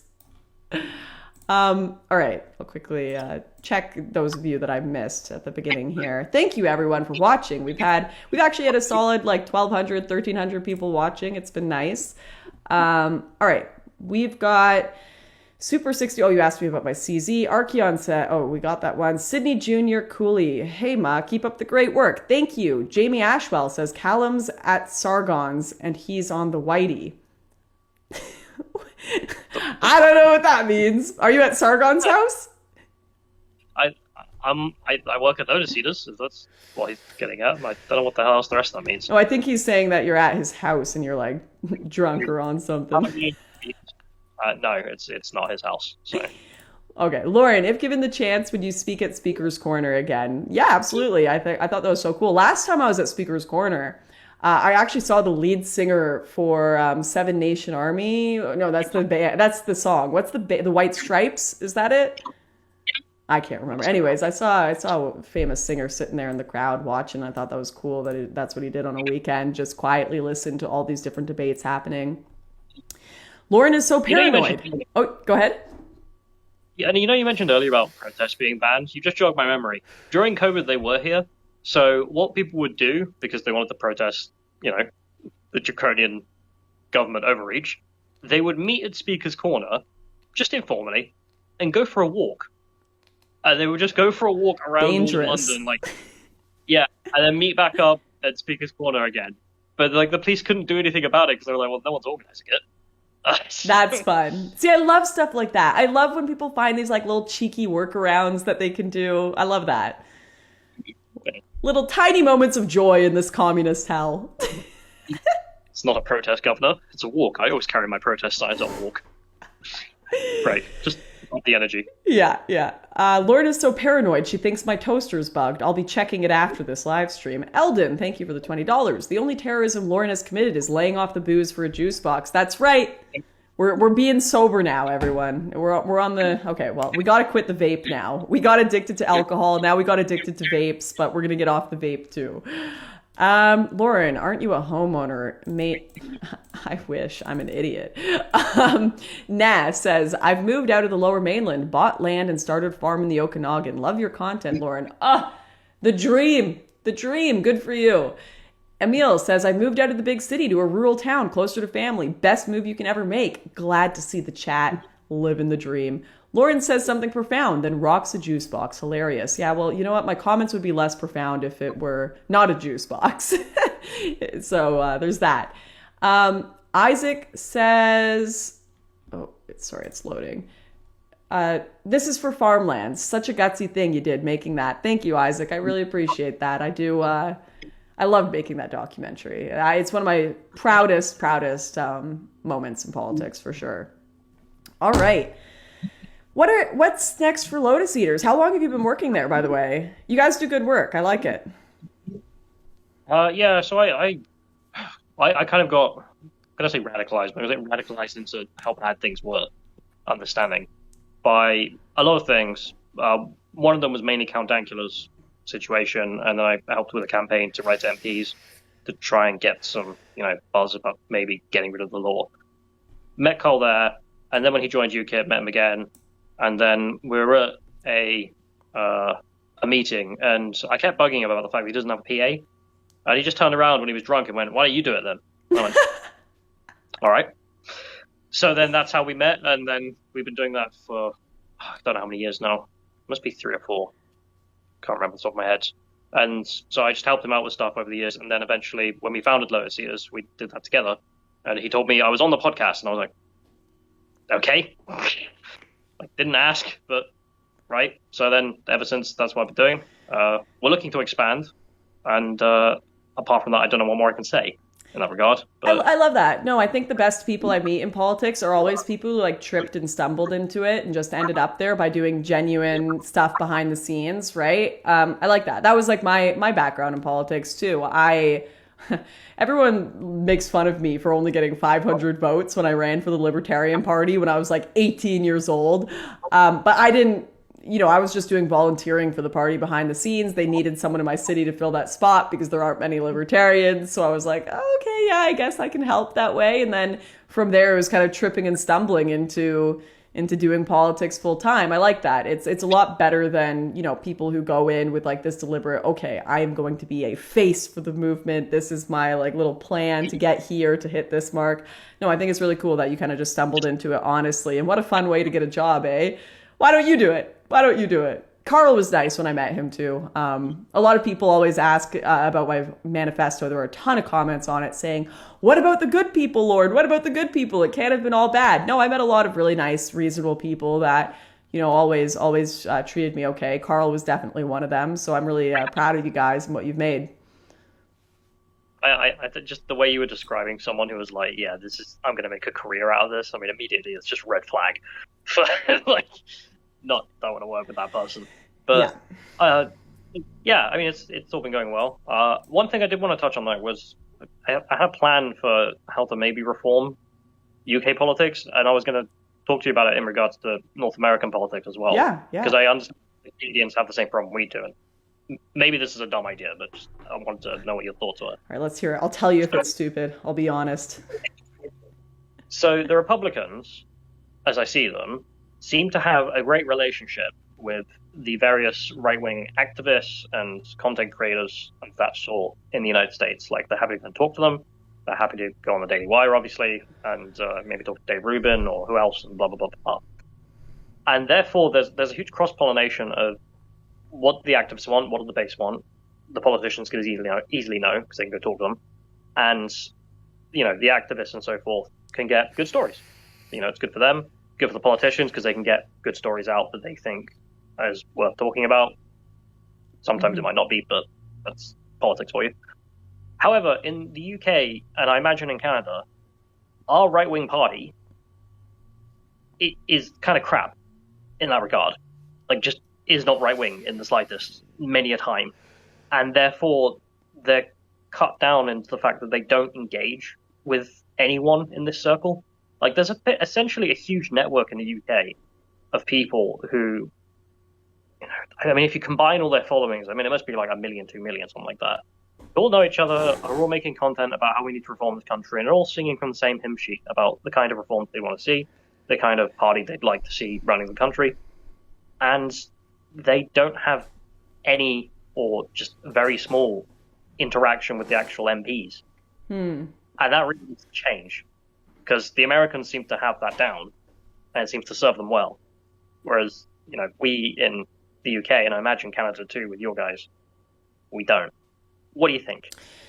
So I think a lot of that has stemmed from politicians getting in trouble from being associated with dissident voices. And like, obviously there is a part of dissident politics that involves saying things that are, offensive and edgy and things that politicians couldn't normally say. And for the most part, unless you're like a Donald Trump or a Pauline Hanson in Australia, the media are going to treat you pretty with kid gloves if you've got the politician label. Whereas if you're just a YouTuber or a political personality, they know they can go all out scorched earth because you don't have a massive party behind you to basically protect you, do lobbying, lawsuits. So I feel like a lot of politicians view it as dangerous to associate with voices, even if they are for the most part in agreement, that are outside of politics, because it's different rules here, right? We're in the wild,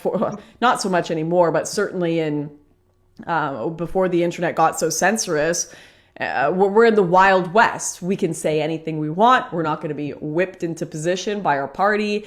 We're a bit, we're loose cannons to politicians. So they're scared of associating with us. If they do associate with people, it's going to be people like Steven Crowder, who could have Ted Cruz on. And he knows Steven Crowder's got like a consistent track record of being pretty safe, although he will get a few Media Matters articles about him. People are just very cautious about associating with dissident personalities that, in a lot of cases, unlike politicians, have nothing to lose, which allows us to have a lot of honesty, but it is really difficult when you're in the world of playing all this 3D underwater backgammon of politics, trying to say all of the right, perfectly curated things. I don't know how you, as the media, get more and more aggressive with their guilt by association, unless we have more politicians that just say, you know what, I don't give a shit. Take your swings. No one believes the media anymore anyways. I'm going to talk to all these people if I want to. That's not going to happen. But we need to do more to discredit the media and all of their guilt by association campaigns and groups like Hope Not Hate before I think we're ever going to get that mesh again of politicians actually talking to the regular, or the people who represent the regular people, which are the YouTubers. That's just the truth. You're not getting regular people representation in the media. You're not getting it in politics. You're getting it from people that are just working class, that were able to stumble into having a platform because of the dynamo of the internet.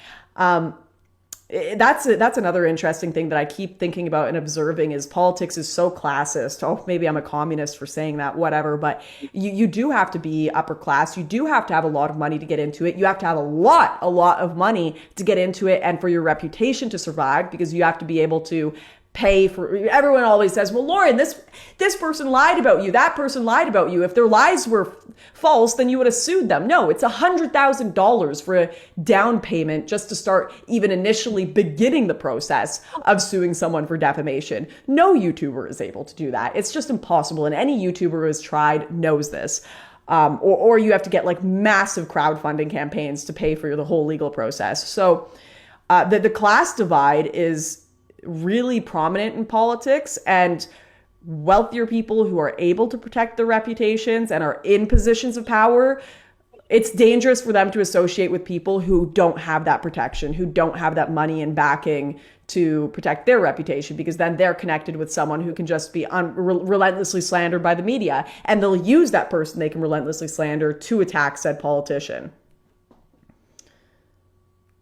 I can see your points. I mean, the classism one really hits home as well, because I don't have this problem that much, but you see it so bad in Britain. I don't know about if the Canadian system has it that bad. It's less obvious. I kind of respect Britain for at least making their class system like up front. Yep, we got a class system. Don't worry about it. At least you guys are honest. Here we're like, we're all just the same.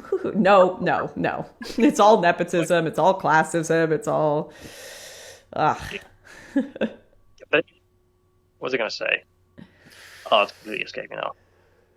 Crap, I was going to say something intelligent, and now it's gone. Oh. This is what you get when you go on live streams at 1 a.m., Callum. Yeah.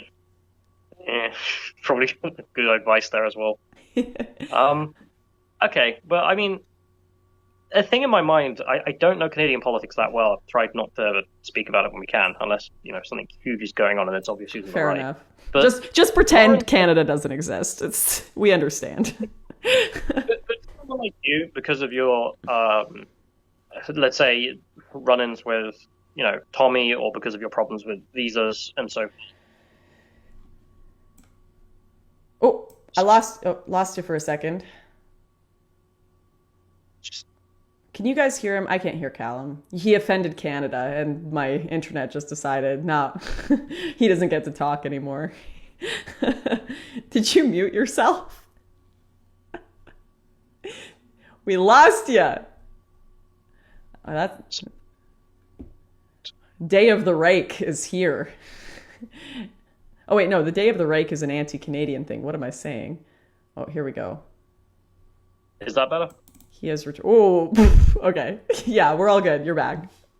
Okay, don't know what happened But I was saying, I can understand why the Conservative Party over there wouldn't associate themselves with you because of your run-ins with, being a terrorist and all. But take Lauren Chen, for example. I don't know why she wouldn't be able to. She does. I think she did a bunch of stuff with Maxime Bernier. Okay, but he had to become the outsider party, didn't True. Yeah. I mean, that's again one of these examples where I'm just. It's good that he did. That's great. But in a normal world, she shouldn't have to do that. He shouldn't have to be out of the party. And instead, we're locked in the system of, literally the conservative, as people call it, is true in a large regard. Here's a really interesting thing too, and I'm sure Sargon knows this very, very well, is having an internet following does not translate at all to actual votes in elections. It's so interesting. Yeah, and this goes for anyone. I know Chunky Yogurt tried to run and he got like abysmal votes. Obviously Faith Goldie tried to run for mayor of Toronto. Her votes were abysmal too. So having an internet following just doesn't translate to normal politics whatsoever. And part of that, I mean, in Faith's situation, she actually faced a massive lawsuit afterwards because most of her donations were foreign donations, which, if you don't know, you're not allowed to have. It has to be, for obvious reasons. You can't have like foreign backers massively funding a politician in a town that, they have no connection to the town whatsoever. I can't even, if I go to the US, and I remember I tried to do this. I tried to go to Trump Hotel and buy myself an official Trump hat. They wouldn't let me do it because I was Canadian. As soon as I showed my Canadian passport, they were like, can't buy it because this is considered a donation to a politician or campaign and you're foreign. So I think Faith faced some massive legal issues because like the 100 or 200,000 grand, whatever she got, was like mostly from Americans. So like having an internet following that is all of these dispersed people makes it really difficult to like run or be effective in local elections. And regular people, they're just going to look at, okay, what is the newspaper that shows up at my front porch saying about the politicians here? The people who are interested in content creators like myself and others, they're like the super hyperactive politically people from all over the place. The regular person is not sitting on YouTube watching streams, really trying to understand what's going on. They're trusting their local journalists to tell them good guy, bad guy, this, that, and the other. So I don't know. It's really difficult to translate, as much as it's hard to say, because it's, we like to think that we have a lot of influence, and we do in some ways, but not so effective in local elections. And I think politicians know that as well. And we just have to be honest with ourselves about that. That's definitely true to a large extent when it just comes to like pure votes in constituency elections, right? Because you may have a following of 3 million, but in your constituency, how many is that? Mm-hmm. And it's not going to work. Viva Frei tried that too, and he was like, "Oh my gosh, can't believe the lack of translation."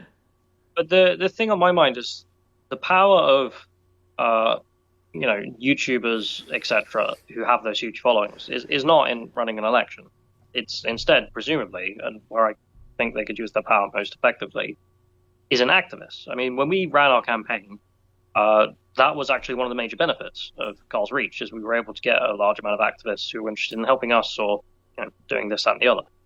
And when you think about that on a party level, I mean, like, if you combined Viva Frei's audience, your audience, Lauren Chen, etc., right? How many members does the Conservative Party in Canada actually have? I have to Google it, but there is some impact that it has, for sure.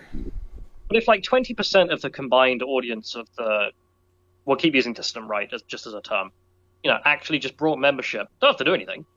Just pay the 10 buckaroos or whatever it is, and then every time there's an election for who can be leader, just destroy the vote. Mm-hmm. I mean, like the Callum will lose every time. I feel like that is a great place they could actually have influence. It's just organizing it, obviously, is going to be a pain in the ass. What happened with the Conservatives this last election is I actually do think dissident media massively affected the election in that case on a countrywide scale, because if you look at the votes, everyone hated the Conservative Party. Conservatives were not impressed with them because they were full on with the mandates. They were full on with gun control. They basically became liberal light, and everyone's like, okay, well, if I wanted to vote liberal, I'll just vote for the actual liberals. Why would I vote for, conservatives masquerading as liberals? I don't know. Like, it doesn't make sense. So there was a bit of like a protest vote from people who were frustrated, and they all voted for Maxime Bernier, the People's Party. And if you calculate the actual votes and look at them, had people not gone and voted for Maxime Bernier and had they all gone for the Conservatives would have won in a lot of areas. So the effect may not be as massive as we would like it to be, but it's big enough that you're right.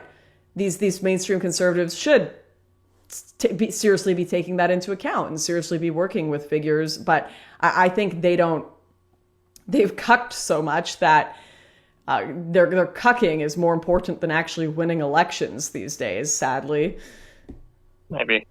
I mean, it just seems to me certainly true that it's becoming, it's, what are we, like 10 years into this, really? This kind of world where the internet works as it does. Yeah. And it's becoming a big constituency in politics, and something I think actually needs to kind of respect itself. However, there's that, but when I was out in Parliament today talking to MPs to find out how they think, and when I've been campaigning, we can't underestimate or understate the level of ignorance they have about any of this world, because maybe it's just the age, maybe it's just because they still think the BBC is the number one outlet, or they just are too busy because there's a huge amount of work they have to do, frankly. Yeah. So I don't know if it's also that. Maybe the American Republicans just are less ignorant about it. Who knows? Also, anyway, if you look at numbers for like people who watch videos that are more conservative, the American numbers are way higher than anywhere else. But yeah, I think it is a bit of ignorance about how the internet works, and especially the older generation. If it's not in print paper, if it's not the BBC, like, does it really matter? They've definitely got these ideals about what is media and what isn't that they haven't fully changed. It's going to be very interesting as the millennial generation and even Gen X start to take more positions in politics. First of all, I massively look forward to just the absolute chaos of crazy pictures and scandals that are going to come out just from all these politicians having Snapchat and Instagram and all these like Tumblr blogs when they were younger. It's going to be wild. You're going to be finding people's like politicians' porn profiles. You're going to be finding like ridiculous naked cosplay photos they had when they were younger. You're going to be finding like your prime minister's furry fandom page from when they were 16. We're in for a wild ride when the millennials start getting into politics. So that's fun to look forward to. But we probably will absolutely see the internet more utilized, and especially as people who are internet creators, something like Timcast, for example, he's become so professionalized that it's to the point where he's competing massively in numbers and everything with the mainstream media. So there are avenues and there are routes, and as time goes by, this will probably change. I just don't know if it's going to be utilized for good or evil, especially with the amount of control that Silicon Valley has over what people see. That's the question. I mean, who knows about the time frame either? But I'm just looking at all this and seeing the left have a huge advantage because they've got legacy media. Yeah. Under left. Yeah. And in which case, where can the right actually try and carve something out for themselves? Anyway, just an idea. I mean, I don't know. I like that you're thinking about all this. It's good. I respect. Yeah, I mean, level of networking you guys do in Canada either, but in my experience, it's really valuable, even if it takes forever. Anyway. You have so much hope, Callum. You have so many ideas for making things better. I love that. I need to get off my black pill and listen to you more. Yeah, but I mean, also, I don't know in Canada, but like every town seems to have a rape gang that's raped 1,000 kids. So, if we don't do something. Pretty yikes, Britain. Pretty yikes. That's an understatement. Yeah, no, it's actually like really depressing and pretty messed up. And you know what the worst thing is? The Telford one. So in Telford, the population that is Islamic is incredibly low. Like, it's like 2%. If you take out the women, because they're not the ones committing these crimes, and the children, you end up with a population of, I think it's about 1,000 men in that town. Mm-hmm. And the number of suspects, as in when Operation Chalice, the police operation looking into this, I think they found, 200 suspects? 1,000 people, 200 suspects. This percentage conversion is, woo! Can't talk about that. Yeah, I can certainly see why the media aren't covering it. BBC just looked at those stats and they were like, yeah, that didn't happen. We're just gonna not. If you're at a taxi rank and there's 5 taxis, I mean, one of them is gonna. One of them's gonna kidnap you. Jeez, yeah. You know what? I often feel it was a blessing, God protecting me, that I was banned from the UK. Yeah, I think I remember you saying when you first got banned, you were just like, yeah, he would have let me back. I'm not gonna go. Fuck it. Look at the place. So. Couldn't have been banned from a better place. It's a shame. It's a shame what's happened there. And I don't know if we're ever going to get it back. I always wonder if this is like just this last little, even just like general things like in Canada, kids playing outside, being able to have snowball fights, being able to make jokes, live and do things without 10,000 different signs and rules telling you how you should do them. I really feel that my childhood and my generation were like the last people who got to live like that. And we're living like an entirely different species now, chained to our computers, the government telling you everything you can and can't do, a billion social restrictions. I mean, even I talked to the generation before mine, people that are like more Gen X, and they're like, yeah, you got in a fight at work or school and you'd have a bit of fisticuffs and then it would all be good. No one went to jail. We all kind of made up, and no one was doing this like insane. What we've done is, in some ways, we've really feminized how we partake in conflict. Like it used to just be, okay, have a little punch on, you learn not to be an ass. Now it's like, oh, I don't like you. I'm going to play like 7,000 social manipulation games to ruin your life, slander you in the media, and try to get you fired from from your job. And 1,000% every day, I would take someone decking me in the face over that kind of underhanded, passive-aggressive bullshit. But that is the society we're living in now. And now we've got the government promoting this like weird, disgusting passive-aggressiveness. And that's just how we're like communicating with each other as human beings. There's no honesty to it anymore. It all has to be this weird, underhanded shit. I just, give me back, punching people in the face when they're dickheads. And I think that would fix everything. Oppressed in an honest way. Yeah. I'll take honest oppression over this. Like, we're gonna ruin your life, and we're gonna pretend to be the good guys while doing it, and you're not gonna see it coming, and we're gonna like socially destroy your reputation, and you're gonna be able to do nothing about it. Yeah, no thanks. I mean, and there's one of the things I mentioned where it's clearly actually better. If you live in an Eastern regime and it's just honest about the oppression instead of this BS where we all think we're free. I think about that very often. Think about that way too much. Anyway, I sent you that meme I was mentioning earlier as well. You sent me a meme? Bro. All right, I'll get the meme. Check my memes, Lauren. Check your DMs. Okay. Bro, wake up, it's 2006 meme. Good meme. Okay, we're bringing this up. What is this? Okay, 1 minute, people. Share screen. I don't know what we're about to watch.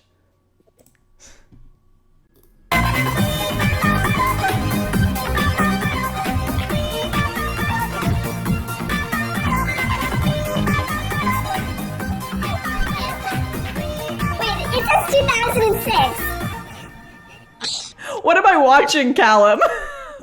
You don't know what mod is? What is this? Never mind. Basically, the meme format is you put whatever you want and then the year. So you could put like, I'll wake up, it's 2016 and Trump's gonna win, something like that. But it's just, nostalgic for 2017 as you were earlier. Yeah. I miss it. But no, I'm actually, I'll be honest. I'm because I'm living a bit in the middle of nowhere around family. Things are pretty good. As long as you're not in the cities. Get out of the cities. You'll thank me for this. If you listen to this and get out of your city because you watched this stream, I promise you'll thank me. You'll thank me within a year. Within a year, your life will significantly improve. All right, I got a few more super chats here, and then we'll wrap this up. I'm getting really warm. I don't know. It's so hot out in Canada. What is happening? Global warming, I tell you. TKG Wildfire says, how is the UK going to power itself in the winter with the majority of power when the majority of power comes from diesel, petrol, and natural gas? Peak oil production was 2018. Any thoughts, Callum? Hopes and dreams, I imagine. Hopes and dreams. Wow, stunning and brave. Dirty Cleggy says, did you see that clip of AOC pretending to be handcuffed? I did see that. Literally just getting like escorted to the side by police, and she's sitting there like, oh my gosh, stop hitting me. Stop hitting me. No, she just held her hands like they were handcuffed when they weren't. It was pretty silly. She loves a good photo op. Alvin Rizzler says, been watching you since the beginning of time, since the dawn of time. Are you God? Anyways, thanks for watching. Has your gulag got planning? Says Lauren, I watched you since Rebel. It must be tough. You're a warrior. Thank you. Callum, Old Bean. At least follow me on Twitter. Sam Lowry-esque. I don't know what Old Bean means, but that's your nickname now.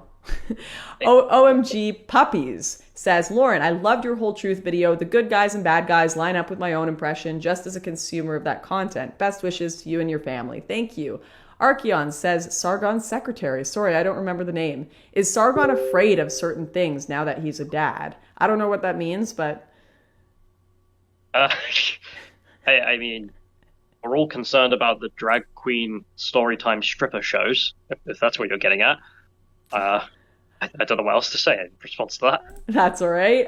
Emil says, don't feel guilty about the vape. It's less bad for you than inhaling burnt leaves. You know what? I don't feel guilty about the vape. I just know it's still bad for me. And I should probably stop feeding my addictive personality. Not good. Not good. All right. Check if there's any last super chats here, and then we're probably going to wrap this up. It's been good hanging out. Oh, we did get one more from Marussia Dark. I really like Kemi Badenoch and think she'd make a great PM for Britain, but I suspect they'll try to do to her what they did to Tulsi Gabbard here. Any thoughts? I don't know what they did to Tulsi Gabbard, so I'm unaware. Do you know? I think they probably mean just like ensuring they're not gonna win. Oh, make sure they get no power. Yeah, so her vote should go to Liz Truss if you're not giving up the election, which will mean it will be Liz Truss versus Rishi Sunak. Probably Rishi Sunak is the plastic World Economic Forum type. It's cringe. Really cringe. Liz Truss has her own problems, but she's very good friends with Kemi. So I'm imagining if she wins, and she probably will, looking at the pure numbers, then Kemi will get some kind of high position. To be honest, I'm really hoping that whatever they give her, they also give her equalities and culture and sport as well. Because equalities is where she can kill all the critical race theory stuff. Culture and sport in the UK, for people who don't know, they're the ones actually responsible for the speech laws.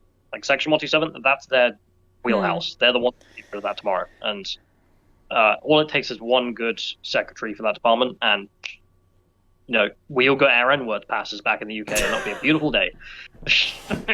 We can quote the Snapdog lyrics to our heart's content. All you want. All right.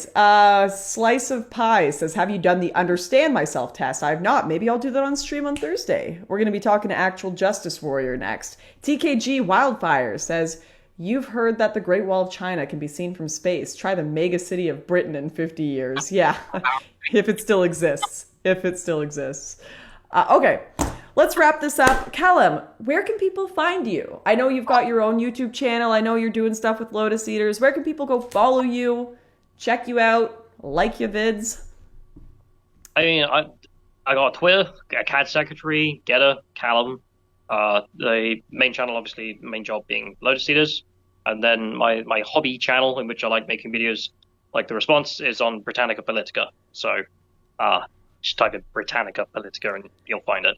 Or just type in something about Lawrence Southern's The Whole Truth. You should find the most recent one. Amazing. Well, it was a pleasure talking to you. Thanks for joining me at such a late hour. Honestly, this was great. I appreciate everything you do. I appreciate the hope and the ideas you're having for trying to improve things in the UK. Obviously, a bit... If I were to place money on it, I'd be betting against the UK for the direction it's going. But obviously, I hope you guys get a second wind in trying to get your rights back. I think it's, even if you're going to lose a battle, it's worthwhile fighting for it. I'd rather be one of the 300 Spartans rather than the guy who stayed home and said, there's no point. Well, at least you'll end up in the history books going down fighting, right? Hopefully, although hopefully we just don't go down, but it's not looking great. But anyway, it's been nice to talk to you as well, because I grew up watching your content, like Aw. many people. It is actually kind of weird, because you and a whole bunch of others who came through making that kind of political content at the early stages.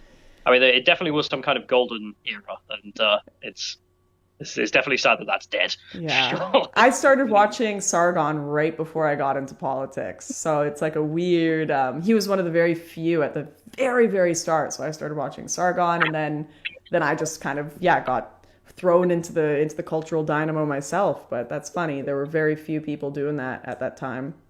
Very cool that you could be a part of it all too. But everyone, thank you so much for joining today, watching all your super chats. Love you all. It's been a great time. Callum, I'll see you again hopefully soon. And have a good evening, everyone.